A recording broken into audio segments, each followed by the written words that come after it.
টগর তার মামাকে বলল, আমাকে কবে হিমু বানাবে? শুভ বিরক্ত করায় বলল, তোর এখনো অনেক সময় লাগবে। সামান্য প্যারা হওয়া শিখতে পারলি না, হিমু হবে কিভাবে? যা চা নিয়ে আয়। টগর রান্নাঘরের দিকে গেল। টগরের মা সুলতানা মুরগির মাংস দিয়ে কি যেন করছেন। দুজন কাজের বউ তাকে সাহায্য করছে। সুলতানাকে খুবই হাসি খুশি দেখাচ্ছে। নিশ্চয়ই নতুন ধরনের কিছু রান্না করছেন। নতুন ধরনের রান্না বান্না করার সময় তাকে খুবই হাসি খুশিও দেখায়। তার জীবনের শখ, তিনি একটা রেস্টুরেন্ট দেবেন। রেস্টুরেন্টের নাম হবে উনুন। সেই রেস্টুরেন্টে স্পেশাল আইটেম ছাড়া অন্য কোনো আইটেমই থাকবে না। সুলতানার স্পেশাল আইটেম রান্নার খুব পছন্দ করেন। প্রায় দিনই স্পেশাল কিছু না কিছু বানাচ্ছেন।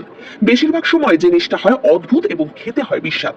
টগরের বাবা চৌধুরী আলতাফ হোসেন এমনিতেই খুবই হাসি খুশি মানুষ, একেবারেই রাগেন না।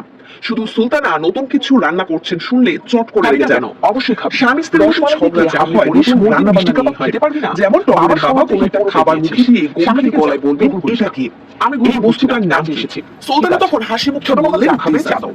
আপনি যদি বানানো গলায় বললেন, আমেরিকান নাম বলেন অ্যাপেল টার্ট। চা খাওয়াতে হবে না, ও ডেজার্ট। তাহলে ঝাল কেন? তারপর চা। সামান্য গোলমরিচ দিয়েছি, এই জন্য কোথায় ঝাল হয়েছে? এরকম রাগে চোখে আমার দিকে তাকাচ্ছ কেন? খেতে ইচ্ছে না হলে খেও না। মিষ্টি জাতীয় একটা খাবার রান্না করেছো, এর মধ্যে ঝাল কেন? ঝাল দিয়ে কেউ মিষ্টি রান্না করে? চিৎকার করছো কেন? বললাম তো, খেতে ইচ্ছে না হলে খাবে না। তোমাকে তো আমি সাদাসাদি করছি না। ঝাল, রসগোল্লা, মিষ্টি, গরুর মাংসের কালিয়া, এইসব বন্ধ করে নর্মাল কোনো রান্না বান্না করতে পারো না? সাধারণ ভাত, মাছ, আলু ভর্তা, ডাল। সাধারণ খাবার তো রোজই হচ্ছে, দুই একটা স্পেশাল রান্না হবে না? না, হবে না। আবার যদি স্পেশাল কিছু রান্না করো, আমি অবশ্যই বাড়ি ছেড়ে চলে যাব। একেবারে বাড়িঘর ছেড়ে চলে যেতে হবে? হ্যাঁ, চলে যেতে হবে। বনে জঙ্গলে থাকবো, ঘাস লতা পাতা খাবো, তোমার টার্ট ফাট খেতে পারবো না। রান্না নিয়ে বাবা মায়ের ঝগড়া দেখে টগর অভ্যস্ত। এই ঝগড়া দেখতে তার ভালো লাগে। ঝগড়ার এক পর্যায়ে সে সব সময় বাবার পক্ষ নেয়। যদিও ছোট ছেলেদের উচিত মায়ের পক্ষ নেয়া। ছেলেরা নেবে মায়ের পক্ষ, মেয়েরা নেবে বাবার পক্ষ, এটাই নিয়ম। টগরের নিয়ম মানতে ভালো লাগে না। আশপাশে যত বেশি অনিয়ম হয় টগরের ততই ভালো লাগে।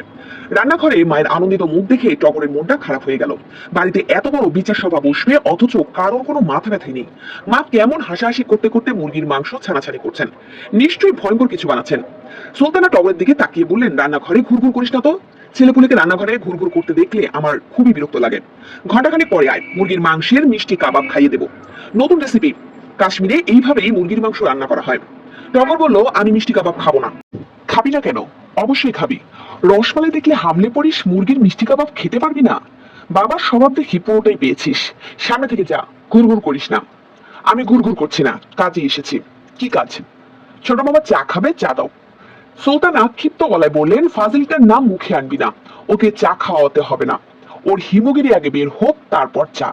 গা থেকে হলুদ পাঞ্জাবি খুলে কান ধরে 10 বার উঠবোস করবে, তারপর ফরমাস দেবে।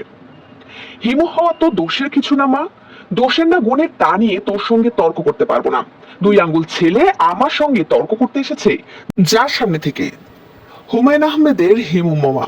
আজকের মতো এই পর্যন্তই।